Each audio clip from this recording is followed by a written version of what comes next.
মরিয়ম আলাইহিস সালাম ডাকতে বলে, কে তুমি? কবে মরিয়ম, আমি আজরাইল, আমি এসেছি তোমার জানটা বাইর করার জন্য। মরিয়ম আলাইহিস সালাম বলে, আজরাইল রে, তুমি আমার জানটা বাইর করবা, তবে আমার কলিজার টুকরা সন্তান বাজারে গেছে ফল আনার জন্য, একটু দেরি করো, একটু সময় আমারে দাও। আজরাইল ডাকতে বলে, মরিয়ম, রব্বে কারীমের হুকুম হয়েছে, আমি সময় তোমাকে দিতে পারবো না, আমি তোমারে এখন নিয়ে যাব। মরিয়ম ডাকতে বলেন, আজরাইল, আরে আমার কলিজার টুকরা সন্তান ঈসা আলাইহিস সালাম যখন আসবে, এসে দেখবে আমার মা দুনিয়ার মধ্যে নাই, বড্ড কষ্ট পাবে, একটু সান্ত্বনা দিতে দাও। এই দুনিয়ার মধ্যে আমার ঈসা নবীর বাবা নাই, আমি মা হইয়া দুইটা কথা বলে যেতে চাই। আজরাইল ডাকতে বলে, মরিয়ম, সময় দিতে পারবো না। মরিয়ম কয়, তাহলে আমাকে নিয়ে যাও। আজরাইল আলাইহিস সালাম মরিয়ম আলাইহিস সালামের রূহটা বাইর করলো। ও যুবক বন্ধু শোনো, এইরকম কত মানুষ বিদেশের মাটিতে গেছে ইনকাম করার জন্য। আমার ভাইয়েরা যেমন বিদেশ থেকে বাড়ি আসছে, ভাইয়েরা আমার বিদেশ থেকে তারা আসছে মাহফিল করার জন্য। কত যুবক বিদেশ থেকে কফিনে করে লাশ আসছে, কত যুবকের লাশ খানা বাবা মা দেখে বেহুশ হয়ে গেছে রে মুসলমান। কত যুবকের লাশ আসে না, কখন যেন মারা যায়। রব্বে কারীম, ও রব্বে কারীম, আজকের এই তাফসীরুল কুরআন মাহফিলের খাতিরে এই যে সমস্ত ভাইয়েরা মাহফিলে অংশগ্রহণ করেছে, যারা এই তাফসীরুল কুরআন মাহফিলের জন্য আল্লাহ আপ্রাণ চেষ্টা করেছে, সহযোগিতা করেছে, সবাইর আপনি ক্ষমা করে দিয়েন। জোরে জোরে বলেন আল্লাহু আকবার। ওরে আমি যদি যাই গো মারা, আমি যদি যাই গো মারা বিদেশের মাটিতে, লাশটাই আমার পৌঁছাই দিও মায়েরি কোলেতে, রে লাশটাই আমার পৌঁছাই দিও। সামান্য একটু আলোচনা করবো মা বাবার মাদু কবর নিয়ে। ওরে আমি আরে আমি যদি যাই গো মারা, আমি যদি বিদেশের মাটিতে, লাশটাই আমার পৌঁছাই দিও মায়েরি কোলেতে, রে লাশটাই আমার। জন্মের পরে যে কোলেতে রাখছে আমার মা, সেই কোলেতে মাথা রেখে বিদায় নিতে চাই, আমি বিদায় নিতে চাই। মায়ে দেখলে আমার মুক্তি খুলে শান্তি পাবে অন্তরে, লাশটাই আমার পৌঁছাই দিও মায়েরি কোলেতে, রে লাশটাই আমার। আরো জোরে বলেন, লাশটাই আমার পৌঁছাই দিও মায়েরি কোলেতে, রে লাশটাই আমার। ওরে আমি যদি যাই গো মারা, আমি যদি যাই গো মারা বিদেশের মাটিতে, লাশটাই আমার পৌঁছাই দিও মায়েরি কোলেতে, রে লাশটাই আমার পৌঁছাই। এই জগতে মায়ের মতো নাই কেউ আপন,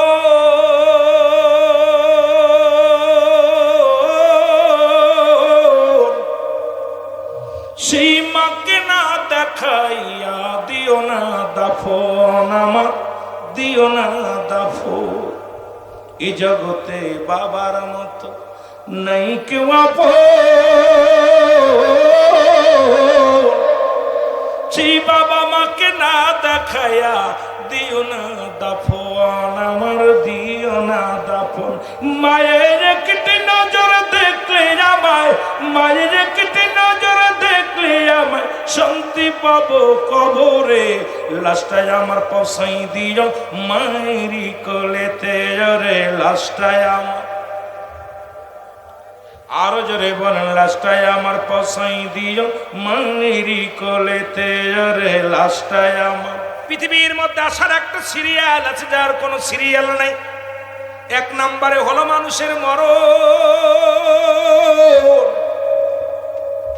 এই মরণের পেয়ালা পান করতে হবে আল্লামা মুফতি আমজাদ আলী সাহেব একটা কিতাব লিখলেন, কিতাবের নাম বাহারে শরিয়া।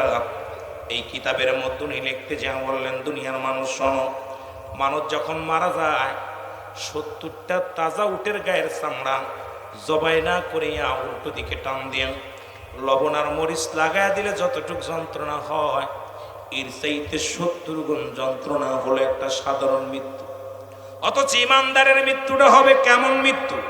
ইমানদারের মৃত্যু, ইমানদার মুমিনের মৃত্যু হয় মানুষ যখন ইমানদার মৃত্যু বরণ করে, এ মুসলমান আটা গুলায় খামির বানায়া, এই খামিরের মধ্যে যদি একটা চুল পড়ে এটা টান দিয়ে যেমন অনাসে বাইর হয়ে যায়, ইমানদারের মৃত্যুটা ঠিক এমনি হয়, অতি আসানে হয়, অতি মহব্বতে হয়। মুসলমান শুনে নেন। কিন্তু বেঈমান মুনাফিকদের জন্য, যাদের জন্য আল্লাহ প্রস্তুতি করে রাখছে, আল্লাহ বলে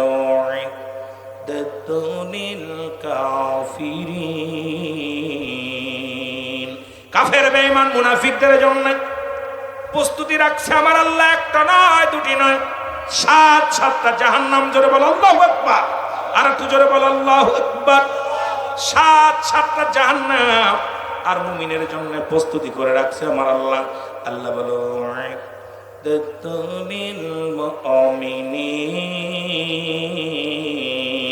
আল্লাহ বলে মুমিনদের জন্য, মুত্তাকিনদের জন্য, আল্লাহ ওয়ালাদের জন্য আল্লাহ রাব্বুল আলামিন প্রস্তুতি করে রাখছে 8টা জান্নাত। জোরে বলেন মারহাবা। আল্লাহ বলে বান্দার এই জমিনটা আমি রাখবো না, এই জমিনটা আমি চূর্ণ বিচ্ছিন্ন করে দিব। এই জমিনের মধ্যে যা কিছু আছে সব কিছু চূর্ণ বিচ্ছিন্ন হয়ে যাবে। মুসলিম নেতারা তোমরা বসে আছো কেন? আল্লাহর হুকুম শুনে নাও। আল্লাহ বলে বান্দারে যেদিন এই পৃথিবীর মধ্যে কিচ্ছু বলতে কিচ্ছু রাখবো না, এই জমিনের মাটিটা আমি পুড়ায়া তামা বানায়া দিব, এই জমিনের পানিগুলো পুড়ায়া আমি ছাই বানায়া দিব, যেদিন কিচ্ছু বলতে কিচ্ছু থাকবে না। আজকে যেহেতু আল্লাহ পাক একদিন তো সব চূর্ণ বিচ্ছিন্ন করে দিবে। আজকে ফিলিস্তিনের কান্না ঠেকানোর জন্য আমরা ঝাঁপিয়ে পড়ি, ময়দানে লোক আমরা ঝাঁপিয়ে পড়ি। ফিলিস্তিনের ছোট ছোট মাসুম বাচ্চাদের কান্না সহ্য হয় না, মা বোনদের কান্না সহ্য হয় না, গর্ভবতী মা বোনেরা ও মুসলমান ওই বড় বড় বিল্ডিং গুলো ভেঙ্গে ভেঙ্গে পড়ে জমিনের মধ্যে কত কান্নার আওয়াজ, কত রক্ত। মুসলমান শোনো, তোমাদের দিলে কেন মায়া লাগে না? তোমাদের দিলে কেন দয়া হয় না? মুসলিম কেন তুমি নীরব? এই জবাব আমি চাই, মুসলিম জাতির কাছে নীরব চাই। তোমরা কেন নীরব? আমি জবাব চাই। আমি বলতেছিলাম যেদিন কিচ্ছু থাকবে না, আল্লাহ বলে বান্দার এই জমিনটা আমি রাখবো না, এই জমিনের মধ্যে যা কিছু আছে সব আমি চূর্ণ বিচ্ছিন্ন করে দিব। এই জমিনের মধ্যে যত মাটি আছে পুরা তামা বানিয়ে দিব, এই জমিনের মধ্যে যত পানি আছে সব পুরা আমি ছাই বানিয়ে দিব। যেদিন কিচ্ছু বলতে কিচ্ছু থাকবে না, সেদিন থাকবো শুধু আমি আল্লাহ। সেহেতু একদিন তো শেষ হয়ে যাবে সব। এখন আর নীরব থেকো না রে মুসলমান, চলো ময়দানে যায়, চলো ময়দানে যায়। জোরে জোরে চিল্লায় বলা যাবে না, ঠিক কিনা? আল্লাহ বলে হাবিব আপনি জানিয়ে দেন, আমার নবীরে বলে জানিয়ে দেন, আমি আল্লাহ এক, পৃথিবীর মধ্যে কাউকে জন্ম দিই না, কারো থেকে জন্ম নেই নাই, আল্লাহর কোনো ছেলে নাই মেয়ে নাই। তাহলে আজকে যারা খোদা তাআলাকে ব্যতীত অন্যকে পূজা করে, অন্যকে উপাসনা করে, যারা অন্যরে সিজদা করে, আজকে পৃথিবীর মধ্যে যারা চন্দ্র পূজা করে, তৎকালীন জামানায় মনে রাখবেন, আলোচনাটা আমি ধীরে ধীরে আলোচনার মধ্যে যাব। আমার বাবারা, আমার ওই অলিদ নামে একজন বিশ্ববাটপার, উনি আল্লাহকে, উনি কি করলেন? আল্লাহকে সিজদা না করে, আল্লাহকে না মেনে উনি নিজে একটা দেবতা বানাইলেন। রাসূলুল্লাহর জামানায় নাম হলো অলিদ। উনি একটা প্রতিমা বানাইলেন। এই প্রতিমা বানাইয়া ও মুসলমান, এই প্রতিমাকে এত ভক্তি শ্রদ্ধা করা শুরু করলেন, বিশাল একটা প্রতিমার মধ্যে প্রতিদিন সিজদার মধ্যে লুটিয়ে যায়, প্রতিদিন লুটায় লুটায় সিজদার মধ্যে কান্দে, ভগবান বানায়া, ভগবান রে আমি তোরে খোদা বলে মানি, তুই আমার খোদা, আমি তোর বান্দা। এই বলে ওই নিজের পুতুলটারে সিজদা করা লাগলেন, সিজদা করতে লাগলেন। মুসলমান শোনো না, একদিন হঠাৎ গভীর রাত্রে অলিদের পুতুলের ভিতর থেকে আওয়াজ আসলো, অলিদ শোনো গো, অলিদ শোনো, আমি তোমার খোদা, আমি তোমার উপরে রাজি হয়েছি, আব্দুল্লাহর বেটা মুহাম্মদ যে খোদাকে মানে সেই খোদা হলো একটা বানোয়ার। আব্দুল্লাহর বেটা মুহাম্মদ বানোয়ার, আব্দুল্লাহর বেটা মুহাম্মদ মিথ্যুবাদী। সুতরাং আমি আসল খোদা, আল্লাহ বলতে কোনো শব্দ নাই, আল্লাহ বলতে কোনো অস্তিত্ব নাই। সুতরাং তুমি শুনে নাও, আমি অলিদ অলিদ শুনে নাও, আমি তোমার খোদা।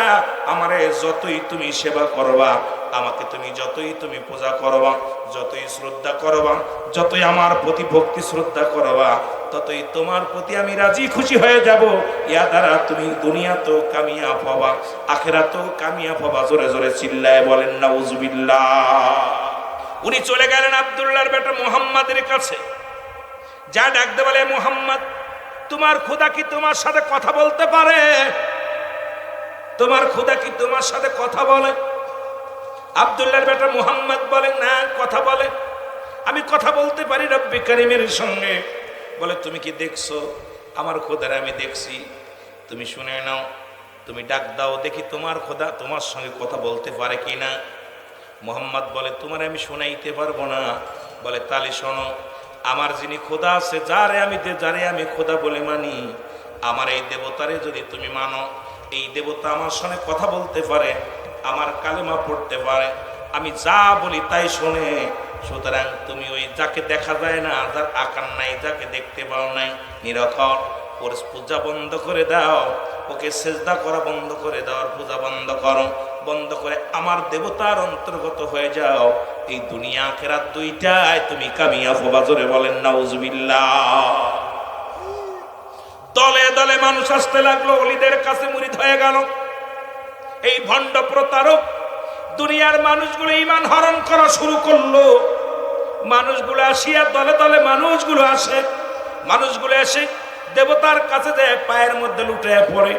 ও মুসলমান শোনো, মূর্তির পায়ের মধ্যে লুটিয়ে পড়ে। লুটানোর পর এই মূর্তির জবান থেকে আওয়াজ আসে, মানুষগুলো ঈমান হারায় ফেললো। আল্লাহর নবী রাহমাতুল লিল আলামিন উনি ওলিদের কাছে আসলেন, ওলিদরে তুমি কি শুরু করেছো? মানুষকে ভুল পথে পরিচালনা করো। এবার ওলিদ বলে, তুমি তো বলছো লা ইলাহা, নাই কোনো ইলাহ ইল্লাল্লাহ, আল্লাহ ছাড়া, আল্লাহ ছাড়া কোনো মাবুদ নাই। তোমার মাবুদ যদি না থাকে, মাবুদের সঙ্গে কথা বলায় দাও, তাহলে আমি তোমার খোদাকে মানব। আর খোদাকে যদি তুমি না কথা বলায় না দিতে পারো, কশিন কালো তোমার খোদারে আমি মানব না। মুসলমান শোনো, আগামীকাল বিশাল একটা মিটিং হবে, এখানে বিশাল একটা আয়োজন হবে, সমাবেশ হবে। ওই সমাবেশে তোমার খোদা যদি জনগণের সঙ্গে কথা বলতে পারে, তাহলে আমি ওলিদ কথা দিলাম, আমি নিজেও কালেমা পড়ে মুসলমান হব, আমার দলের যারা আছে তারাও কালেমা পড়ে মুসলমান হবে। আর যদি তোমার খোদা কথা না বলতে পারে, এ মুহাম্মদ তুমি আমার দেবতার পায়ে লুটাইয়া পড়বা, আমার দেবতার কাছে স্যারেন্ডার কাটিয়া তুমি আমার দেবতার অন্তর্ভুক্ত হয়ে যাবা।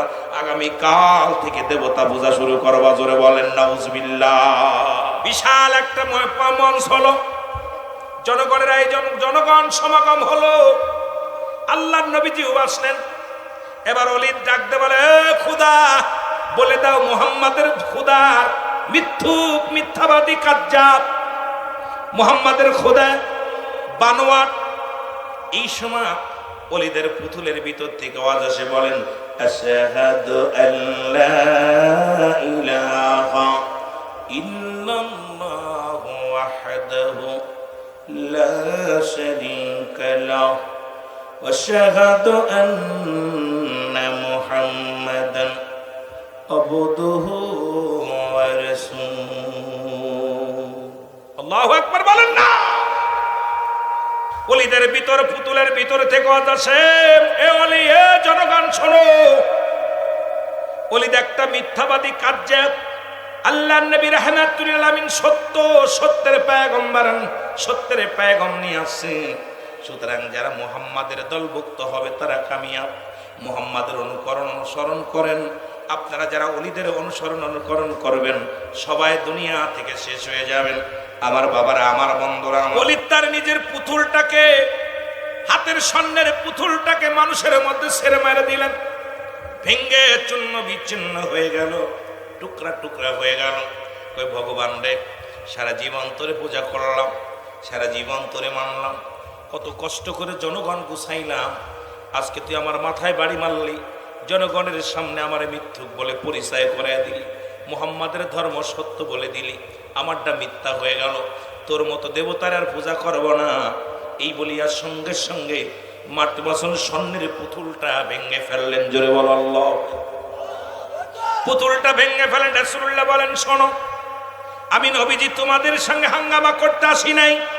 আমি নবীজি তোমাদের শান্তির মিশন নিয়ে রব্বে কারিম এই দুনিয়ার মধ্যে আমারে পাঠাইছে। শুনে রাখো, আমি তোমাদের কি বলি, আমি আল্লাহর পয়গম্বর, আল্লাহ ছাড়া কোনো মাবুদ নাই, আল্লাহকে পাওয়ার একমাত্র ঠিকানা আমি নবী। শুনে নাও, শুনে নাও, সবাই এক বাক্যে কালেমা পড়েন আমার সাথে, বলেন লা ইলাহা ইল্লাল্লাহু মুহাম্মাদুর রাসূলুল্লাহ। ওলিদ লজ্জা পেয়ে চলে গেলেন। ওলিদ যখন লজ্জা পেয়ে চলে গেছে, যুবক ভাইরা শোনো, ও যুবক ভাইরা শোনো না, এবার সামনে বিশাল একটা দেবতা। এই দেবতার সঙ্গে রাসূলুল্লাহর সঙ্গে সাক্ষাৎ। দেবতা এখন মুসলমান, বিশাল একটা মুসলমান মুখ, বিশাল একটা দেবতাকার এক জিন। উনি আসে, রাসূলকে সালাম দিলেন, আসসালামু আলাইকুম। নবীজি বলেন, ওয়ালাইকুম আসসালাম। বলে, হুজুর, আমি আপনার কাছে আসছি হাতের মধ্যে খোলা তরবারি। আমার নবী জিগায়, তোমার হাতে কেন তরবারি, আর এই তরবারির মধ্যে কেন রক্ত? বলি, ইয়া রাসূলুল্লাহ, ইয়া হাবিবাল্লাহ, একটু আগে যে দেবতা আপনি ভাঙল, ললিত যে দেবতারে ভাঙল, যে পুতুলটা ভেঙ্গে দিল, আল্লাহর নবী শোনেন, আমি কার দেবতা? আমি কোন দেবতা নয়, আমি জিন জাতির সরদার। আমি ওই পথে আসতেছিলাম, দেখি ওলিদের পুতুলের মধ্যে একটা দুষ্ট জিন প্রবেশ করেছে। আর ওই জিনটা সবসময় মানুষকে, সরল প্রাণ মানুষদেরকে ঈমান হারায়া আল্লাহ মুখী থেকে ফিরাইয়া দেবদেবী মুখী করতেছে। ইয়া রাসূলুল্লাহ, ইয়া হাবিবাল্লাহ, আমি এটা দেখে সহ্য করতে পারি নাই। আমি ওলিদের ওই পুতুলের মধ্যে প্রবেশ করে, ইয়া রাসূলুল্লাহ, ওই নকল আসল ওই দুই নাম্বার জিনটা, ওই দুষ্ট জিনটাকে আমি হত্যা করেছি তরবারি দিয়ে। আর যখন ওলিদ বলেছিল, ওলিদ বলেছিল, খোদারে তুমি বলো, তোমার খোদা তুমি কথা বলো, তখন ওই ওলিদের পুতুল কথা বলে নাই, ওই দেবতার ভিতর থেকে আমি আওয়াজ দিয়েছি, আমি কথা বলেছি। ইয়া রাসূলুল্লাহ, ইয়া হাবিবাল্লাহ, আমি ওকে হত্যা করেছি। নবী বলেন, কেন হত্যা করলে? বলে, নবী গো, মানব জাতির আগে আমাকে আল্লাহ দুনিয়ার মধ্যে পাঠাইছে, আমরা জিন জাতি, আমাদেরকে দুনিয়া আগে পাঠাইলো। ইয়া রাসূলুল্লাহ, আদম থেকে শুনেছি রাহমাতুল লিল আলামিন, ইব্রাহিম নবী বলেছে রাহমাতুল লিল আলামিন, মুসা নবী বলেছে রাহমাতুল লিল আলামিন। দুনিয়ার সব নবী তো আপনার গুণগান গায়, সব নবী তো আপনার প্রশংসা করে, এই জন্য আপনি তো শ্রেষ্ঠ নবী। ও দুনিয়ার মানুষ শুনে নাও, এই শ্রেষ্ঠ নবী সে তো আপনার সম্মানের উপরে আল্লাহর অস্তিত্ব নিয়ে যিনি খেলা করে, তাকে দুনিয়া থেকে বিদায় করে দিছি।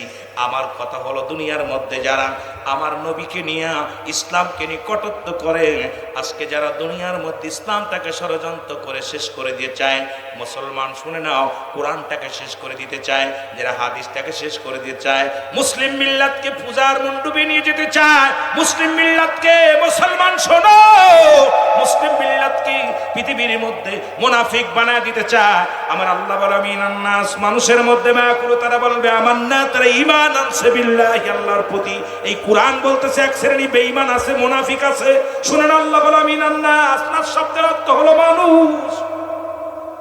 এই মানুষগুলো আছে মুসলমান। শুনে নাও, আল্লাহ বলে মুনাফিকরা কোথায় আছে, আল্লাহ জানিয়ে দেয়, ওমিনান নাস, মানুষের মধ্যে মায়াকুলু, তারা বলবে আমান্না, তারা ঈমান আনছে বিল্লাহি, আল্লাহর প্রতি, ওয়া বিল ইয়াউমিল আখির, আখিরাতের প্রতি বিশ্বাস স্থাপন করছে, ওয়া মা হুম বিমুমিনিন। আল্লাহ বলে, হাবিব রে, আপনার কদমের মধ্যে একদল বেঈমান যাবে, তারা মুমিন মুত্তাকিন বলে দাবি করবে। আমার দেশে অসংখ্য অসংখ্য বেঈমান মুনাফিকেরা ছিল, যারা আজান শুনলে বলতো বেশ্যের আওয়াজ শোনা যায়। আমার দেশে এমপি মন্ত্রীরা যারা চেয়ারে বসে বলতো, সংসদে বলতো, ঢাকা শহরে যখন আজান হয় মনে হয় বেশ্যে তার খদ্দের গুছাইতেছে, এত আজান লাগবে কেন? আজানের ধ্বনি শুনলে যাদের চুলকানি আসতো, কোরআনের ধ্বনি যারা শুনলে চুলকানি আসতো, আসলে তারা মুনাফিক নামে মুসলমান, তারা নামে মুসলমান। এই মুসলমানরা ষড়যন্ত্র করেছিল, এই মুনাফিক মুসলমানরা সত্যি ইসলামটাকে ধূলিসাৎ করার পায়ে তারা শুরু করেছিল। রব্বে কারিম আমাদেরকে দয়া করেছে, জোরে জোরে চিল্লায় বলেন ঠিক কিনা? এ দুনিয়ার মুসলমান, গভীর মনোযোগ। রব্বুল আলামিন রিয়াজুল জান্নাত বেহেশতের বাগানে আসার মতো বসার মতো সুযোগ দান করল। এ সময় কত মানুষ জেলখানায়, কত মানুষ হাসপাতালে, কত মানুষ মৃত্যু শয্যায় সজ্জিত। বান্দা যখন রিয়াজুল জান্নাত বেহেশতের বাগান তাফসীরুল কোরআন মাহফিলের দিকে বান্দা যখন ঘর থেকে বাইর হয়ে গেল, প্রতিটা কদমে কদমে রব্বুল আলামিন আপনার আমার জীবনের সগীরা গুনাহগুলো মাফ করে দিছে। জোরে বলেন মারহাবা। কি গুনাহ? জোরে বলেন কি গুনাহ? আর একটু জোরে। সগীরা গুনাহগুলো মাফ হয়ে গেল। এ মুসলমান, আমরা শুধু সগীরা গুনাহ করি না, পদে পদে করছি কবিরা গুনাহ। নামাজ ছেড়ে দিয়া কবিরা গুনাহ, মিথ্যা বলা কবিরা গুনাহ। আলোচনা শুনতে হবে। আমি আগে বলেছি আমি এত বড় জ্ঞানী নয়, এত বড় বুদ্ধিমান নয়। যদিও শরীয়তের ডিগ্রি অর্জন করেছি, এমন কোনো জ্ঞান, এমন কোনো ভাষা আমার জানা নাই যা দ্বারা আমি আপনাকে বোঝাইতে পারবো।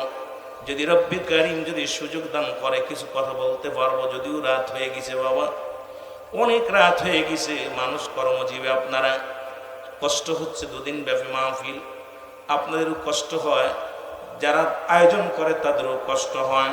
এই কষ্টের মধ্য দিয়ে রব্বি কারীমকে যেন আমরা খুশি করে গুনাহ মাফ করে এখান থেকে যেতে পারি, সেই তৌফিক যেন আল্লাহ দান করে। যেন বলে না আমি এ দুনিয়ার মুসলমান,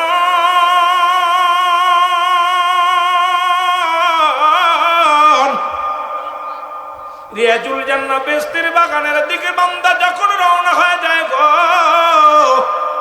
প্রতিটা কদমে কদমে সগীরা গুনাহ মাফ হয়ে যায়। ও মুসলমান, আমরা শুধু সগীরা গুনাহ করি নাই, পদে পদে করেছি কবিরা গুনাহ। যেটা বলতেছিলাম, নামাজ ছেড়ে দেওয়ার কবিরা গুনাহ। এক ওয়াক্ত নামাজ কাজা দিলে 2 কোটি মুসলমান 80 হুতবা পরিমাণ জান্নাত, তার 1 হুতবা পরিমাণ হলো 2 কোটি 88 লক্ষ বছর। আজকে আমরা সবাই বড় বড় নেতামি, কত বড় কথা বলি, কত বড় বড় ওয়াজ করি, কিন্তু নামাজের প্রতি একেবারে গুরুত্ব নাই, নামাজের প্রতি যত্নবান নাই। আসার পথে দেখলাম মসজিদের যে হালাত, অধিকাংশ মসজিদের মুসল্লি হলো জোহরের নামাজের সীমাবদ্ধ 20-15 জন, আসরের নামাজও সীমাবদ্ধ কিছু মানুষ। আপনাদের এখানে আসরের নামাজ আদায় করেছি পাশেই, দেখলাম যে অবস্থা। কারণ মাহে রমজান মাস চলে গেছে, নামাজ যেন রমজান সাথে করে নিয়ে গেছে। ধরে বলেন ঠিক কিনা? নামাজ ছেড়ে দেয়া কবিরা গুনাহ, মিথ্যা বলা কবিরা গুনাহ। আমার জাতি, আমার সমাজ মিথ্যা ছাড়া চলতে পারি না। বেগানা নারী চেহারা দেখা হারাম, কবিরা গুনাহ। বেগানা পুরুষের সঙ্গে দেখা দেয়া কবিরা গুনাহ। এখন যদি ওয়াজগুলো করি, অধিকাংশ আলেম, অধিকাংশ নেতারা ধরা পড়ে যাবে। কারণ বেগানা নারী যাদের সঙ্গে বিয়ে করা যায়, তাদের সঙ্গে দেখা করা হারাম, যাদের সঙ্গে বিয়ে করা হারাম, তাদের সঙ্গে দেখা দেওয়া যায়। আজকে আমার সমাজ, আমার জাতি যেভাবে চলতেছি, আজকে ওয়াজ সমাজের মধ্যে ওয়াজ প্রতিনিয়ত হয়। তাফসীরুল কোরআন মাহফিল বলেন, ইসালে সব হয়, বিরাট মাহফিল হয়। যত মাহফিল হোক না কেন, জাতি পরিবর্তন নাই, সমাজ পরিবর্তন নাই। ওয়াজ হয়, বক্তাদের ইনকাম হয়, কমিটির ইনকাম হয়, সমাজ জাতির কোনো উপকার হয় না। জোরে জোরে চিল্লায় বলেন ঠিক কিনা? বেগানা নারী চেহারা দেখা হারাম। ভালো করে বুঝবেন, আজকে আমার সমাজ কেন বিপদগামী, জাতি কেন বিপদগামী? কারণ পর্দা যেমন ফরজ, নামাজও ফরজ। কিন্তু আমার দেশের যে পর্দার হালাত দেখলাম, আপনাদের এলাকা আসা পরে দেখলাম পর্দার বিধান ভালো না। আমি এসে অনেকক্ষণ আপনাদের মাগরিবের নামাজের পরপরই আসছি। দেখা পর বিবেচনার মধ্যে হয়তো কষ্ট পাবেন যে রুহুল আমিন সিদ্দিকী এত বড় কথা বলল না। নামাজও ফরজ, পর্দাও ফরজ। যদি পর্দার ফরজ না হয়, আজকে আপনার বউটা গোপনে রাখছেন, আমার বউটা ওপেন আনছেন, কারণটা কি? আজকে এই পর্দার বিধান ইহুদি খ্রিস্টানদের, ওই ইসরায়েলের দালালদের কারণে বাংলাদেশ মুসলিম কান্ট্রি হিসেবে যদিও পরিচিতি, কিন্তু এটা সম্পূর্ণ অমুসলিমদের চক্রান্তে চলে। জোরে বলেন ঠিক কিনা? আর একটু জোরে বলেন ঠিক কিনা? কারণ পর্দার বিধান, আজকে বড় বড় অফিসে যাবেন, নারীরা বড় বড় চেয়ার নিয়ে বসে আছে, হয় অমুসলিম না হয় নারীরা। বড় বড় ডক্টর, দেখবেন অমুসলিম, কারণ আমার দেশটারে শেষ করার জন্যে তাদের শগুনের চোখ পড়েছে। আর এই শগুনেরা বাংলাদেশটাকে শেষ করার পায়তারা শুরু করেছিল, তাদের হাত থেকে রব্বে করিম বাঁচিয়েছে। আমরা যেন এটা ধরে রাখতে পারি। জোরে বলেন ঠিক কিনা? আরো জোরে বলেন ঠিক কিনা? আমার ভাইয়েরা, আমার বন্ধুরা, আমার যেটা বলতেছিলাম, মিথ্যা বলা কবিরা গুনাহ। আজকে মিথ্যা না বানোয়াট, মিথ্যা কথা না বললে মানুষ শান্তি পায় না। মিথ্যা বলে একটা ঘাটা ঘটে গেছে আমাদের সমাজে। ও যুবক ভাইয়েরা শুনে নাও, যেহেতু ইয়ং জেনারেশন, ইয়ং যুবক ভাইয়েরা আমার শুনে নাও, যুবক বয়সে হবে জান্নাতি, জান্নাতের সরদার হবে আল হাসান হুসাইন। সুতরাং যুবকেরা উদ্যোগ নিয়ে সুন্দর মাহফিল করেছেন। এক মুসলমান আর এক মুসলমানের ভাই, কিন্তু এখন দেখি এক মুসলমান আর এক মুসলমানের শত্রু হয়ে গেছে। কারণ বন্ধু নাই, ভালোবাসা নাই, সব শেষ হয়ে গেছে। জোরে বলেন ঠিক কিনা? এই কবিরা গুনাহগুলো মাফের দরকার আছে কিনা? গুনাহ যদি মাফের দরকার হয়, আল্লামা কুতুবী রাহমাতুল্লাহ বয়ান করে, দুনিয়ার মানুষ শোনো, বান্দা যখন গুনাহ করতে করতে আসমান থেকে জমিন পর্যন্ত গুনাহ করে ফেলে, বান্দা যখন গুনাহর কথাগুলো মনে করে এই রিয়াজুল জান্নাহ বেহেশতের বাগানে বসে বসে খাস তওবা করে আল্লাহ বলে ডাক দেয়, আখিরি মোনাজাত, আখিরি দোয়ায় শরীক হয়, রব্বে কারিমের কাছে প্রার্থনা করে, আল্লাহ আমি গুনাহ করেছি, আমারে মাফ করে দাও। আমার জীবনের শেষ মাহফিল, আমার জীবনের শেষ রাত, বান্দা যখন এই অনুশোচনা করে খাস তওবা করে আল্লাহ বলে ডাক দেয়, রব্বে কারিম বান্দার জীবনের সমস্ত গুনাহগুলো মাফ করে দেয়। জোরে বলেন মারহাবা। উতবা, সাইবা, আবু জাহেল, আবু সুফিয়ান যখন রাসূল কুরআনুল কারীম পাঠ করেন, পঙ্গপালের মতো তারা ছুটে যায়। একদিন নয়, দুদিন নয়, কুরআন শুনতে শুনতে এত মধু লাগে, লাগা পর আর সকাল হয়ে গেছে। আবু জাহেল, আবু সুফিয়ান, উতবা, সাইবা একজন আরেকজনের সঙ্গে দেখা হয়েছে। বলে তুমি, ও কয় তুমি, ও কয় তুমি, কই তোমরা সবাই শুনে না? আবু জাহেল কয় শোনো, আসলে মুহাম্মদকে যতই আমরা বন্ড বলি, প্রতারক বলি, মুহাম্মদ তো একটা কালেমার দাওয়াত দেয়, লা ইলাহা ইল্লাল্লাহু মুহাম্মাদুর রাসূলুল্লাহ।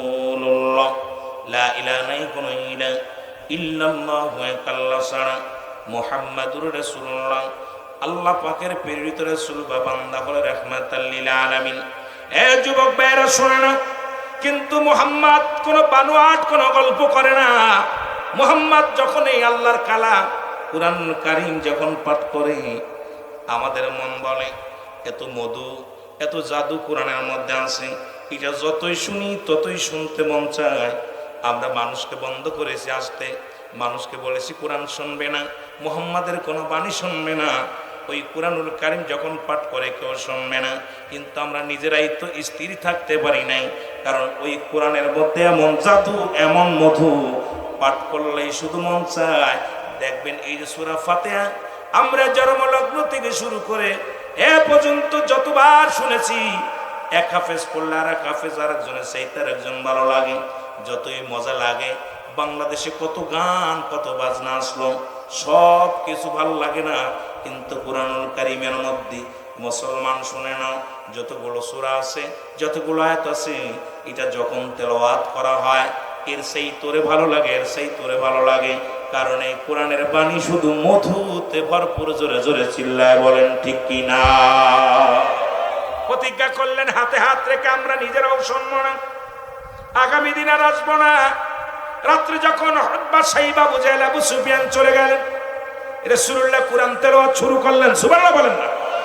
রাসূলুল্লাহ কুরআন তেলাওয়াত শুরু করলেন। কুরআনুল কারীম ধরে যখন নবীজি পড়া শুরু করলেন, আবু জাহেল চিন্তা করে আজকে কেউ আসবে না, আমি শুনবো। উতবা মনে করে কেউ আসবে না, আমি শুনবো। আবু সুফিয়ান চিন্তা করে কোন নেতা আসবে না, আমি শুনবো। এরকম একে একে সব নেতা চলে আসলেন। রাসূলুল্লাহ কুরআনুল কারীম তেলাওয়াত করে, ওদিন এত মধু, এত ভালো লাগছে, শুনতে শুনতে রাত শেষ হয়ে গেছে। জোরে বলা যাবে না মারহাবা। সকাল হয়ে গেছে, সকাল হয়ে গেল। এক নেতার লগে আর এক নেতার দেখা, ও বলে তুমি কেন, ও কয় তুমি কেন, ও কয় তুমি কেন। সবাই বলে আবু জেহেল মস্তানি করো না, তুমি নিজেই তো বারণ করেছো, তুমি কেন আসছো। আবু জেহেল কয় শোনো, আসলে আমি প্রতিজ্ঞা করেছিলাম কুরআনুল কারীম শুনব না, শুনতেও দিব না, কিন্তু আসলে মুহাম্মাদের ক্যারিক নয়, মুহাম্মাদের ওই বাণী এত মধু, এত জাদু, যতই শুনি ততই মন কেড়ে নেয়। আমি থাকতে পারি নাই রাসূলুল্লাহর বাণী শুনিয়া, ওই কুরআনুল কারীমের রব্বে কারীমের পাঠানো ওই কোরআন, আল্লাহর নাজিলকৃত কোরআন, এই কোরআনের বাণী যখন পাঠ করেছে আমি আবু জেহেল নিজেই পাগল হয়ে এসেছি। ও মুসলমান শুনে নাও, সুতরাং আজকে জানতো, তারা জানতো এই কোরআনের বাণী যদি মানুষের কাছে প্রচার করা হয়, এই দুনিয়ার মধ্যে দেবদেবীর পূজা করা চলবে না, সব বন্ধ হয়ে যাবে। একমাত্র পূজা করবে কার? আমার আল্লাহর। জোরে বলেন ঠিক কিনা? এই জন্য ছোট্ট একটা আয়াত দিয়ে আমি শুরু করেছি, আপনাদের ভূমিকা নয়, সময় নষ্ট করব না, মূল কথাগুলো আমি আলোচনা করব। আমার আল্লাহ বলেন বিসমিল্লাহির রাহমানির রাহিম, আল্লাহু আহাদ আল্লাহুস সামাদ লাম ইয়ালিদ ওয়া লাম ইউলাদ ওয়া লাম ইয়াকুল লাহু কুফুয়ান আহাদ। আল্লাহ বলেন এটা সেই কিতাব যার মধ্যে কোনো সন্দেহ নাই। আসেনি? আসতে বলেন না, জোরে বলবেন। সন্দেহ আছে? কোরআনের মধ্যে সন্দেহ আছে কার কার? একটু হাত উঁচু করেন দি। কোরআনটার মধ্যে কোন আয়াত জের জবর ভুল আছে বা ভুল দিয়েছেন, এটা সন্দেহ আছে কার কার? আল্লাহ বলেন এটা কারা মানবে? এটা মানার জন্য আল্লাহ বলেন হুদাল লিল মুত্তাকিন, একমাত্র হেদায়েত প্রাপ্ত বান্দারাই এটা মানবে, কখনো অন্য কেউ মানবে না। একমাত্র হেদায়েত প্রাপ্ত বান্দারা আছে, আল্লাহর গোলাম যারা, আল্লাহর প্রেমিক যারা, রাসূলের প্রেমিক যারা, ইসলামের বিধান মানে যারা, মুসলমান, কালেমা, নামাজ, রোজা, হজ, যাকাত, এই পাঁচটা স্তম্ভের উপরে যিনি ঈমান আনলেন, এক নাম্বার ঈমান আনলেন কালেমার প্রতি ঈমান আনলেন, লা ইলাহা, সাক্ষী দিলেন লা ইলাহা, নাই কোনো ইলাহ ইল্লাল্লাহু, এক আল্লাহ ছাড়া, মুহাম্মাদুর রাসূলুল্লাহ, আল্লাহ পাকের প্রেরিত রাসূল বা বান্দা, এইটা যে ব্যক্তি সাক্ষী দিল, এই ব্যক্তি তো হেদায়েত প্রাপ্ত। মুসলমান বন্ধুগণ আমার শুনে নেন, এই যে ব্যক্তি আমার কালেমা পড়লেন, এই কালেমার অনুকরণ করলেন, কালেমা পড়লেন, এরপরে রোজা রাখলেন, এরপরে হজ করলেন, এই মুসলমান শোনো, কালেমা, নামাজ, রোজা, হজ, যাকাত, এই পাঁচটি স্তম্ভের পরে যে ব্যক্তি ঈমান আনছে, এই ব্যক্তি কোরআনের প্রতি কখনো কিঞ্চিত পরিমাণ ধারণা, ভুল ধারণা হতে পারে না। জোরে বলেন ঠিক কিনা? তুর্কিস্তানে যুদ্ধ শুরু হয়েছে, মুসলমানদের রক্ত নিয়ে খেলা হয়। একটু মুসলমান যেহেতু ফিলিস্তিনের কথা বলতে যায়, তুর্কিস্তানের কথা মনে পড়ে গেল। তৎকালীন জামানায় তুর্কিস্তানের মুসলমানদের কাল্লা কাটা হয়, মুসলমানদের শিরচ্ছেদ করা হয়, মুসলমানদের রক্ত জমিনের মধ্যে ভেসে যায়। ইমাম সাহেব হুজুর সালাম ফিরে ডাকতে বলে, কে আসরে? তুর্কিস্তানের যুদ্ধ শুরু হয়েছে, মুসলমানদের পাশে দাঁড়াবে, মুসলমানদের পক্ষ নিয়ে যুদ্ধ করবে, এমন কোন ব্যক্তি আসুনি? ওর ভিতরে থেকে একজন ব্যক্তি ছিল, নাম হলো হযরতে ফারুক। নাম কি? ফারুক যুবক মানুষ, সবে মাত্র বিয়ে করেছে। আমি যুবকদের বলে যাই, কথাগুলো বোঝানোর জন্য একটু কথা আমি আপনাদেরকে বলে যাই, তারপরে আমি আলোচনায় ফিরে আসি। হযরতে ফারুক উনি বাড়ি গেলেন, বাড়ি যাইয়া ও মুসলমান টাকা পয়সা গুছাইলেন, 400 দিনার, 400 দিনার। কি করলেন? বিবিকে ডাকতে বলে, বিবি রে, এই নাও 400 দিনার আছে আমার কাছে, এটা তুমি রেখে দাও, আমি যাব তুর্কিস্তানের যুদ্ধে, কারণ মুসলমানদের রক্ত জমিনের মধ্যে পড়ে। আমি আল্লাহর কাছে কি জবাব দিব? আল্লাহর কাছে আমি জবাব দিতে পারবো না, যেহেতু আমি একজন মুমিন, আমি একজন মুসলমান বলে দাবি করি। মুসলমানদের রক্ত ঝরে, জমিনের মধ্যে রক্ত পড়ে, আমি ফারুক দুনিয়ার মধ্যে যদি আমি আমার জীবনের মায়া করি, জীবনের যদি মায়া করি রে, আল্লাহর দরবারে আমি কি জবাব দিব? সুতরাং বিবিরে, আমি যাব যুদ্ধের ময়দানে। বিবি ডাকতে বলে, স্বামী, আমি মাত্র 3 মাসের সন্তান আমার গর্ভে, এখন আপনি যদি চলে যান আমারে কে দেখবে? আমি নতুন বিয়ে করেছেন, মাত্র 3 মাসের বাচ্চা আমার পেটে। এখন যদি আপনি চলে যান, যদি যুদ্ধের ময়দানে যে শহীদ হয়ে যান, যুদ্ধের ময়দানে যদি শাহাদত বরণ করেন, তাহলে আমাকে কে দেখবে? আমার বাচ্চার কে পরিচয় দিবে? আমার বাচ্চার কি হবে? আমি আপনার কাছে দাবি করি, আমাকে একা রেখে যাবেন না। ঘরের মধ্যে আমার দেখার মানুষ নাই। এই বাচ্চাটা যদি দুনিয়ার মধ্যে আসে, তারে কে বা লালন পালন করবে? আমি যদি মারা যায় কি হবে? আপনাকে অনুরোধ করি, আপনি যাবেন না। হযরত ফারুক বলে, বিবি রে, তোমার মায়া, তোমার সুন্দরী চেহারা দেখে যদি আমি ভুলে যাই, ও বিবি, তোমার ওই প্রেমের মোহনায় পড়ে যদি আমি আমার রব্বে কারিমকে ভুলে যাই, রাসূলের বিধান ভুলে যাই রে বিবি, আমি আল্লাহর আদালতে কি জবাব দিব? ও বিবি, আমারে তুমি বাধা দিও না। আমি যাব যুদ্ধের ময়দানে, তোমার কাছে একটা দাবি করে যায়, যদি আমার মেয়ে হয়, তাকে তুমি পর্দার মধ্যে রেখে মানুষ করবা, পর্দার মধ্যে থেকে এমনভাবে তারা লালন পালন করবা, দুনিয়ার কোনো পুরুষ যেন বেগানা পুরুষ তারা না দেখে। দুনিয়ার মধ্যে এমনভাবে তারা লালন পালন করবা, যখন বিবাহের উপযুক্ত হয়ে যায় তাকে তুমি বিয়ে দিবা। আমি মুসলমান, শুনে না কো, 1 বছরের মধ্যেই ফিরে আসবো। যদি ফিরে না আসতে পারি, যে শাহাদতের পেয়ালা পান করি। মুসলমান, শুনে নাও, এই ফারুক 27 বছর পরে যুদ্ধের ময়দান থেকে ফিরে এসেছিল। ভালো করে মনে রাখবেন মুসলমান বাবারা আমার, আমার ভাইয়েরা, আমার বন্ধুরা আমার। হযরতে ফারুক বললেন, যদি আমার ছেলে হয়, তাকে তুমি লালন পালন করবা, কোরআনের পাখি বানাইবা, হাফেজ বানাইবা, বড় আলেম বানাইবা, জ্ঞানী বানাইবা। একটা দাবি করে যাব। আর যদি তোরে বিবি রে, যদি আমি বেঁচে থাকি ফিরে আসব, আর যদি বেঁচে না থাকি তাহলে তো দুনিয়া থেকে চলে যাও। যাবার আগে আমি তোমার কাছে আমার দাবি, তুমি পর্দার মধ্যে থাকবা। আর এই 400 দিনার 400 টাকা এই সম্পদ তোমারে দিয়ে গেলাম, তুমি আল্লাহর হস্তে এটা দিয়ে আমার সন্তানকে মানুষ করবা, তুমি নিজেই এটা দিয়ে চলাফেরা করবা। চলে যায়। ফারুক কি করলেন? ঘোড়ার পিঠে উঠলেন। ঘোড়ার পিঠে উঠে তুর্কিস্তানের দিকে রওনা হয়ে গেলেন। মুসলমান, শুনে নাও, তুর্কিস্তানের দিকে রওনা হয়ে গেলেন। বিবি দরজায় দাঁড়ায় চোখের পানি ছেড়ে টাস করে জমিনের মধ্যে কান্দে। বিবি ডাক দেওয়ার চোখের তাকারাল, যতক্ষণ পর্যন্ত স্বামী আড়াল না হলেন, তাকায়া তাকায়া চোখের পানিগুলো ছেড়ে কাঁদতে লাগলেন। হযরতে ফারুক পিছন দিকে তাকায়া তাকায় দেখে বিবি দাঁড়ায় আছে দরজায়। এবার ঘোড়া এমন ভাবে ছাড়লেন, ঘোড়া নিয়ে চলে গেলেন তুর্কিস্তানের জমিনে। মুসলমান যুদ্ধের ময়দানে গেলেন। এবার যুদ্ধের ময়দানে যায় উনি কি করলেন? ধরা পড়ে গেলেন। তুর্কিস্তানে অমুসলিমদের হাতে ধরা পড়লেন। 1 দিন নয় 2 দিন নয়, 27টা বছর জেল খাটলেন। এদিকে মুসলমান হযরত ফারুকের বিবি দুনিয়ার মধ্যে এক সন্তান ডেলিভারি হলো। রব্বুল আলামিন এমন নারী মুসলমান পৃথিবীর মধ্যে, ফারুকের বিবি সন্তান, ছেলে সন্তান হলো। এই সন্তানকে লালন পালন করতে লাগলেন। 1 বছর চলে যায়, স্বামী পথের দিকে তাকা আছে। 2 বছর চলে যায়, পথের দিকে তাকা আছে। 3 বছর, 4 বছর, 5 বছর, 6 বছর করতে করতে 27টা বছর পার হয়ে গেল। বিবি স্বামীর আশা ছেড়ে দিলেন। কয়, স্বামী আর মনে হয় বেঁচে নাই, আর জীবনে দেখা হবে না। সন্তানকে মানুষ করলেন, এমনভাবে মানুষ করলেন, শুনে নেন মুসলমান, শুনে নাও আমার ভাইরা, আমার বন্ধুরা আমার। এ মুসলমান, 27 বছর পরে ফারুক ছাড়া পেলেন। জেলখানা থেকে ছাড়া পেয়ে তুর্কিস্তান থেকে দেশে আসলেন। আসার পর যখন আসলেন, আসার পর বাড়ি তো চিনতে পারেন। এসে ফজরের নামাজে দাঁড়াইলেন। ফজরের ওয়াক্তে নামাজ শেষ করলেন। ওদি ছিলেন জুম্মার দিন। এই জুম্মার খুতবা দিতে লাগলেন। ওই ফারুকের কলিজার টুকরা সন্তান নাম হলো রাবেয়া। আল্লাহু আকবার বলেন।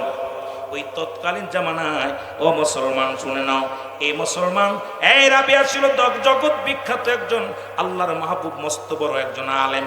আমার বাবারা আমার, ইমাম মালিকের উস্তাদ। জোরে জোরে চিল্লায়া বলা যাবে না মারহাবা। এই রাবেয়া কি করলেন বাবা? লক্ষ্য করে শুনবেন। উনি ওই বড় মসজিদের ইমাম, উনি আলোচনা করতেছিলেন। একবারও বাবা সন্তানের মুখের দিকে তাকায়, আবার নিচের দিকে তাকায়, আর চিন্তা করে, আল্লাহ 27টা বছর পার হয়ে গেল, আমার স্বামী, আমার বিবির যদি এমন একটা সন্তান হতো, আমার যদি ছেলে সন্তান হতো, আর এই রকম বড় একজন আলেম হতো, আল্লাহ এই সন্তানটা যদি আমার ছেলে হতো, কতই না মজা ভালো হতো। আল্লাহ আল্লাহ আবার চিন্তা করে আল্লাহ আমি কি চিন্তা করি, 27টা বছর পার হয়ে গেল, না জানি বিবি অন্যের হাত ধরে চলে গেছে। ও মুসলমান, আমরা তো স্বামীর অপেক্ষায় 2-4 দিন থাকতে পারি না। আমার দেশের অনেক মা বোনেরা স্বামী বিদেশের মাটিতে 2-4 বছর পরে এসে দেখে বউ আর ঘরে নাই, বউ অন্যের হাত ধরে চলে গেছে। কিন্তু ফারুকের বিবি কলিজার টুকরা সন্তানকে নিয়ে, আমার মা বোনেরা লক্ষ্য করবেন আলোচনা, যেহেতু পল্লী এলাকা অনেক আলোচনা, আমার অনেক মা বোনেরা আছেন, ওদিকে একটু খেয়াল করে আলোচনা করা লাগবে। যদিও যদি সময় না পায় তবু ওদিকে মাঝে মাঝে একটু টাচ দেওয়া লাগবে। অনেক মা বোন বসে আছে, আমার মারা, অনেক আমার বোনেরা তারা বসে আছে কিছু কথা নিয়ে শোনার জন্যে।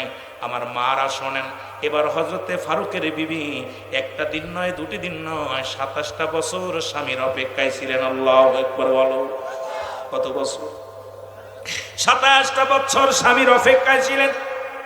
এবার ফারুক চিন্তা করে, না জানি আমার সন্তান হয়েছে নাকি মেয়ে হয়েছে জানি না, না জানি বিবি চলে গেছে, না জানি আমার বউ স্ত্রীর গর্ভের সন্তান মৃত্যু হয়েছে। তবু ওই সন্তান, বাবার সঙ্গে সন্তানের একটা মায়া, সন্তানের মুখের দিকে তাকায়া বাবা বারবার তাকায় আছে রে মুসলমান।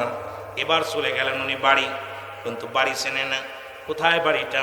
ফারুকের নিজের যে বাড়িটা ছিলেন সেই বাড়ি তো পরিবর্তন করে ফেলেছে হযরত রাবিয়া। উনি বাড়িটা ভালো করে মেরামত করেছে, ফারুক বাড়িটা খুঁজে পায় না। এবার খুঁজতে খুঁজতে আইডিয়ার পর বাড়িটা একটা বাড়ি পেয়েছে। উনি ঘোড়া নিয়ে লাফ দিয়ে দেওয়াল টপকায়া পর্দাওয়ালা বাড়ি ভিতরে প্রবেশ করেছে। রাবিয়া বারান্দায় ছিল, এসে বাবাকে ধরলেন, কিন্তু বাবার সঙ্গে পরিচয় নাই, চোর বলে ধরলেন। ধরিয়া মুসলমান এবার যখন ধরলেন, ধরা পর মুসলমান বললেন তুমি কেন এই বাড়ির মধ্যে আসছো? যুবকটা ধরলেন, বৃদ্ধ ফারুকের কোল কলা, ঘরের মধ্যে কেন চুরি করতে এসেছো? ফারুক বলে বাবা আমার ভুল হয়ে গেছে, আমি মনে করছি আমার বাড়ি। বলে তোমার বাড়ি, তুমি তো চুরি করতে এসেছো। বলে আমি শোন না বাবা, আমি মনে করেছি আমার বাড়ি। কয় আপনার বাড়ি মনে করেন কি? মনে করতেন। বুকের মধ্যে কলার ধরে সে বেরোইলেন। বলে তোমার বিচার হবে, সকাল হবে, সকাল বলে ইমাম মালিক আসবে। ওই মালিক ও তৎকালীন জামানায় ছিল বিচারক, ইমাম মালিক তোমার বিচার করবে, না হলে তোমার সারণ নাই। রাবিয়া বললেন তোমাকে বিচারের কাঠ গড়ায় দাঁড়া করবো কেন? বেপরদায় তুমি বেগানা পুরুষ, ঘরের ভিতর প্রবেশ করলে অনুমতি ছাড়া, বাড়ির মধ্যে প্রবেশ করলে তুমি অনুমতি ছাড়া। ওই ঘরের মধ্যে আমার মা আছে, আমার মা বেগানা নারী, তুমি কেন ঘরের মধ্যে প্রবেশ করলে? হযরতে ফারুক তার কলার, ফারুকের কলার ধরে বসে দাঁড়ায় আছে। রাবিয়া এমন সময় ভিতর থেকে মা জননী আওয়াজ শুনতে পাইলেন। ফারুক বলতেছে বাবা আমার কলারটা ছেড়ে দাও। আমি বলতেছি শোনো, আমার গাঁটটা হাতটা ছেড়ে দাও। আমি বলতেছি বাবা আমি আজ থেকে আমার নাম ফারুক, আজ থেকে 27 বছর আগে আমি আমার বিবিকে এই একটা ঘরের মধ্যে রেখে গিয়েছিলাম, আল্লাহর রাস্তায় আল্লাহর পথে রেখে গিয়েছিলাম। আমি যখন যুদ্ধের ময়দানে যাই, তুর্কিস্তানে যখন যুদ্ধ শুরু হয়েছে, মুসলিম মিল্লাতকে জবাই করা হয়, মুসলমানদের রক্ত নিয়ে খেলা হয়। আজকে ফিলিস্তিনের জমিনে রক্তের বন্যা হয়।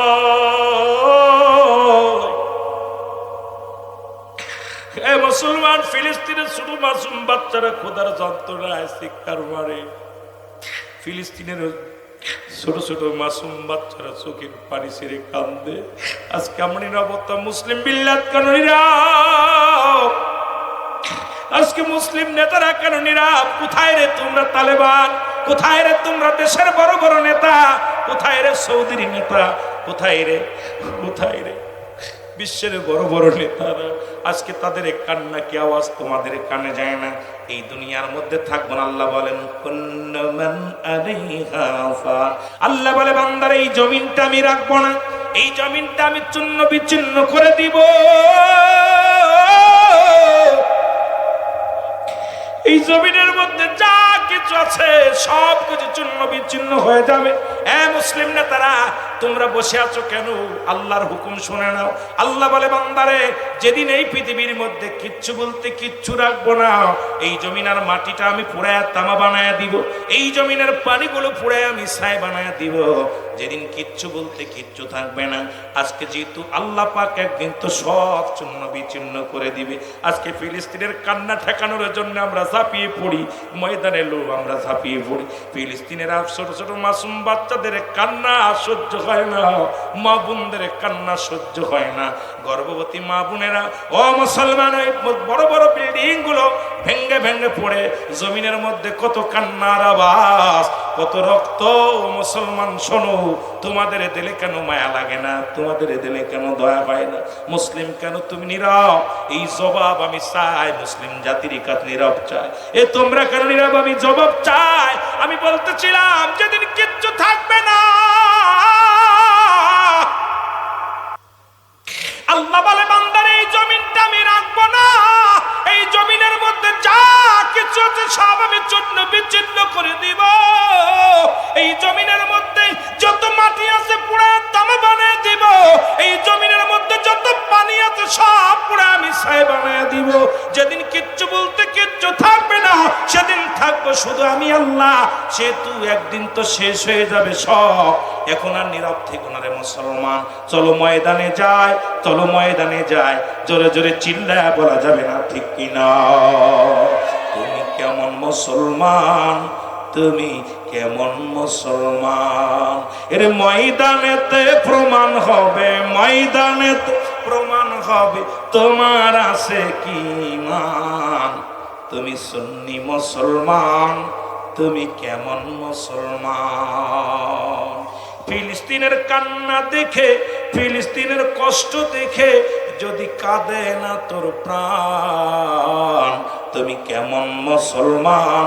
তুমি কেমন মুসলমান? এর ময়দানেতে প্রমাণ হবে, ময়দানে প্রমাণ হবে তোমার আছে কি ঈমান। তুমি কেমন মুসলমান? তুমি কেমন মুসলমান? মেয়েরা হাজারিয়ার রক্তের বন্যা বয়ে চলেছে ফিলিস্তিনে, কেন দেখো না? কত মায়ের কান্না আহাজারিয়ার সন্তান হারা বেদনা, কেন আছে মুসলিম জাতি তোমরা চেয়ে দেখো না? তুমি কেমন মুসলমান? তুমি কেমন মুসলমান? এর ময়দানেতে প্রমাণ হবে, ময়দানে প্রমাণ হবে তোমার আছে কি ঈমান। তুমি কেমন মুসলমান? তুমি কেমন মুসলমান? তুমি কেমন মুসলমান? তুমি কেমন মুসলমান? কত শিশু আজ আহাকারে যায় দিনটা তাদের বয়ে, কত মা যায় আহাকারে আজ দিনটা তাদের বয়ে। রাত কেমন যায়, দিন কেমন যায়, বোঝে না সব মরে। এই দুঃখের দিনে যারা দাঁড়ায় না পাশে, তারা কেমন নেতা, কেমন মুসলিম ভাবি না এই মনে। ভাবি তাই আমি মনে, হৃদয় থেকে দোয়া করি আজি আল্লাহর দরবারে, রক্ষা করো ফিলিস্তিনের জমিনটারে। তুমি কেমন মুসলমান? তুমি কেমন মুসলমান? ওরে ময়দানেতে প্রমাণ হবে, ময়দানেতে প্রমাণ হবে তোমার আছে কি ঈমান।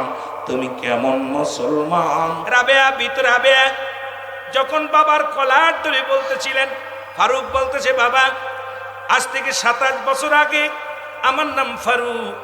ইমাম সাহেব মসজিদে নামাজ আদায় করে বলতেছিল, তুর্কিস্তানে মুসলমানদের রক্ত ঝরে, তুর্কিস্তানের শিশু মাসুম বাচ্চাগুলোর রক্ত জমিনের মধ্যে ঝরে। এটা যখন আলোচনা করতেছিল, আমি ফারুক সহ্য করতে পারি নাই। আমার 3 মাসের গর্ভবতী বিবিকে ঘরের মধ্যে রেখে আমি চলে গিয়েছিলাম। বাবা আমি মনে আমার বাড়িটা ভুলে গেছি, এখন চোখে কম দেখি। ওই 27টা বছর পার হয়ে গেছে বাবা, ওই 27টা বছর পার হয়ে গেছে, আমার জীবন থেকে চলে গেছে। না জানি আমার বিবি কোথায়, না জানি আমার সন্তান কোথায়, না জানি আমার বাড়ি কোথায়, জানি না বাবা। আমি ভুল করেছি, আমি তোমার কাছে ক্ষমা চাই। ভিতর থেকে ফারুককে মুসলমান, ফারুকের বিবি স্বামীর মুখ থেকে যখন এই আওয়াজটা শুনেছে, এসে রাবিয়াকে ডাকতে বলে, রাবিয়া হাতটা ছেড়ে দাও। তুমি কার কাঁধে হাত দিয়েছো, কার হাতটা ধরেছো? হাতটা ছেড়ে দাও। রাবিয়া বলে, মাগো তুমি কার সামনে, তুমি বেগানা পুরুষের সামনে আসছো।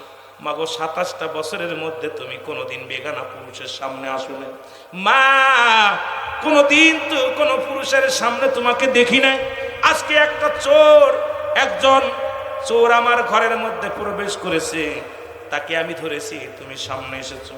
মুসলমান রাবিয়া বলার পর জনম দুঃখিনী মা বলে, রাবিয়া রে, তুমি যার গায়ে হাত দিছো তিনি আর কেউ নয়, তিনি তোমার জন্মদাতা পিতা, ওনার নাম হলো ফারুক, উনি তোমার জন্মদাতা পিতা। রাবিয়া বলে, মা তুমি বলেছ, মা তুই বলেছ আমার বাবা মারা গেছে যুদ্ধের ময়দানে। ও মা বলে, বাবা রে, আজ থেকে একদিন নয়, দুদিন নয়, 27টা বছর পার হয়ে গেছে। আমি জানি, আমি জানতাম, মনে করেছি আমার স্বামী মারা গেছে, আমার স্বামী দুনিয়ার মধ্যে নয়, এই জন্য তোমাকে বলেছিলাম বাবা মারা গেছে, উনি তোমার বাবা। সঙ্গে সঙ্গে রাবিয়ার মুখের দিকে তাকায়া ফারুক বুকের মধ্যে জড়ায় ধরে কয়, বাবা রে আয় আবার বুকের মধ্যে আয়। রাবিয়া, নবীর মুসলমান শোনো, রাবিয়া বুকের মধ্যে নিয়ে হাউমাউ করে কাঁদতে লাগলেন। আমার মুসলমান, আমার সকাল হয়ে গেল, ফজরের আজান হয়ে গেল। এবার রাবিয়া মসজিদের ইমাম, উনি নামাজ পড়াইতে চলে গেলেন। এদিকে মুসলমান শুনে নাও, ফারুকের বিবি ডাকতে বলে, স্বামী রে আপনি আসছেন, আপনিও জামাতে যান। যখন ফারুক জামাতে গেলেন, যা দেখে ফজরের ইমামতি কলিজার টুকরা সন্তান রাবিয়া বল করতেছে, কিন্তু ফারুক তো চোখই দেখে না, ফারুকের চোখি ঝাপসা ঝাপসা দেখে। পিছনের কাতারে দাঁড়াইছে, নামাজ শেষ করে রাবিয়া ফজরের নামাজ শেষ করে মুসল্লিদেরকে নিয়ে আলোচনা শুরু করে। এবার সবাই জিগাইতেছে, সব লোকজন যখন চলে যায় ফারুক জিগায়, বাবারে তোমাদের ইমাম সাহেবের এত সুন্দর এলহাম, এত সুন্দর কণ্ঠ, এত সুন্দর জ্ঞানী আলেম, বাবারে তোমাদের আলেমের নাম কি? সবাই বলে, হুজুর আপনার বাড়ি কই গো? আমার বাড়ি এখানে। আপনার বাড়ি এখানে, আপনি চেনেন না?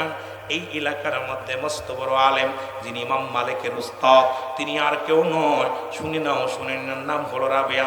ইনি বর্তমান যুগের জগৎ বিখ্যাত একজন আলেম। ইনাকে আপনি চেনেন না? আপনি কেমনে এলাকার মধ্যে বাস করেন? এবার ফারুকের চোখের পানিগুলো হাওমাও করে কেঁদে দিয়া বলে, বাবারা, যিনি নামাজ পড়াইলেন তিনি রাবিয়া। ওনার বাবার নাম কি? ওনার বাবার নাম ফারুক। তিনি 27 বছর আগে যুদ্ধের ময়দানে যে শাহাদতের পেয়ালা পান করেছে। ওনার বাবার উনি দেখে নাই, তবে ওনার মার কাছে ওনার মা ওনাকে লালন পালন করেছে। এই কথা শুনিয়া ফারুক বাড়ি চলে আসলেন। বাড়ি আসা পর মুসলমান বিবিকে ডাকতে বলে, বিবি রে, ও বিবি আয় আয়, আমার জীবন বড় ধন্য রে বিবি, আমার জীবনে বড় ধন্য রে বিবি। ও বিবি, স্বামী বলে, স্ত্রী ডাকতে বলে, স্বামী রে, আপনি আমাকে 400 দিনার দিয়ে গেছিলেন, এই সেটা কিসের পথে ব্যয় হয়েছে আপনি শোনেন। আর এবার ফারুক বলে, স্বামীরা আমার কিছু শোনা লাগবে না, আমি আল্লাহর দরবারে যা চেয়েছিলাম, তুমি আমার সন্তানকে জগৎ বিখ্যাত আলেম বানাইছো, পৃথিবীর মধ্যে বর্তমান জামানার বড় আলেম বানাইছো, এর চাইতে আমার আর সার কিছু নাই রে বিবি। আজকে আমি গর্বিত, আমি আজকে খুশি হয়েছি যে তুমি আমার কলিজার টুকরা সন্তানকে জগৎ বিখ্যাত একজন আলেম বানাইছো। আমি আমার বাবাদের বলি, আমরা সন্তান হলে নিয়ত করি, ইরা ডাক্তার বানাবো, ইঞ্জিনিয়ার বানাবো, ইরা মাস্টার বানাবো। একবার নিয়ত করবেন সন্তান বড় আলেম হবে, এই সন্তান আপনার জানাজা পড়বে, এই সন্তান কোরআনের তাফসীর করবে, এই সন্তান মুসলিম ইমাম হবে। এটা আমাদের ভাবার দরকার, জানার দরকার আছে কিনা, জোরে বলেন আল্লাহু আকবার। এ আমার ভাইরা, আমার বন্ধুরা, আমার গভীর মনোযোগ। এই জন্য আমি এই কথাটা বলতেছিলাম যে আমাদের এখন ফিলিস্তিনে ডাক এসেছে, যেখান থেকে সুযোগ পাবো, যদি রাষ্ট্রীয়ভাবে সুযোগ পায়, আমরা সবাই ওই ময়দানের দিকে ছুটবো। আল্লাহ যেন আমাদের ফিলিস্তিনের ময়দানে কবুল করে, কারণ দুনিয়ার মধ্যে বেশি দিন বাঁচবো না, যে কোনো মুহূর্তে মরতে পারি, মরণ আসতে পারে। আর মানুষের মৃত্যু হয় দুইটা টাইমে, একটা হলো রাতের বেলা, একটা হলো দিনের বেলা। মুসলমান শুনে নাও, একটা দুইটা টাইমে মৃত্যু হয়। মুসলমান, 3টা বিপদ। 1 নম্বর হলো মানুষের মরণ, 2 নম্বর বিপদ হলো মানুষের কবর, 3 নম্বর বিপদ হলো কিয়ামতের ময়দান। 1 নম্বর, আমার ভাইরা, আমার মাহফিল কমিটির ভাইরা প্রথমে বলছে, হুজুর একটি কবর হাসরের দিকে আলোচনা করবেন, হয়তো আমি সেদিকে যেতে পারি নাই। 1 নম্বর বিপদ হলো মানুষের মরণ, 2 নম্বর বিপদ হলো কবর, 3 নম্বর বিপদ হলো কিয়ামতের ময়দান। সুতরাং আমাকে আপনাকে মরণের পেয়ালা পান করতে হবে, হয় রাত্রে না হয় সকালে। এই পৃথিবীর মধ্যে আসার একটা সিরিয়াল আছে, যাওয়ার কোনো সিরিয়াল নাই। বাবার কাঁধে সন্তানের লাশ, সন্তানের কাঁধে বাবার লাশ। ও মুসলমান, ভাইয়ের কাঁধে ভাইয়ের লাশ। ও যুবক, কখন যেন দুনিয়া থেকে বিদায় হয়ে যায়, এই জন্য আমাদের সদা সর্বদাই চিন্তা করতে হবে, মালাকুল মউত যে কোনো মুহূর্তে চলে আসতে পারে। ওই মরণের আগে একবার মরার দরকার। আল্লাহ যেন ইমানি হালাতে মৃত্যুবরণ হওয়ার তৌফিক দান করে। সকলে চিল্লায় চিল্লায় বলেন আমিন। এর দুর্নীতির ওই আখড়ায় বসে জাহির করে জ্ঞান, কলম দিয়া কামাই টাকা আবার ধরে সাধুর ভান। ওরা শিক্ষিত শয়তান, ওরা শিক্ষিত শয়তান, ওরা শিক্ষিত। আমার সাথে বলতে পারবেন না? ওরা শিক্ষিত শয়তান। ওরা দুর্নীতির ওই আখড়ায় বসে জাহির করে জ্ঞান, কলম দিয়া কামাই টাকা, কলম দিয়া কামাই টাকা আবার ধরে সাধুর ভান। ওরা শিক্ষিত শয়তান, ওরা শিক্ষিত শয়তান, ওরা শিক্ষিত। জোরে বলেন না? শিক্ষিত শয়তান। ওরা ওরা হলো জাতির নাকি মহামারী মহাতন, ফাইলে কলম ঠেকাইয়া চালায় ওরা নির্যাতন।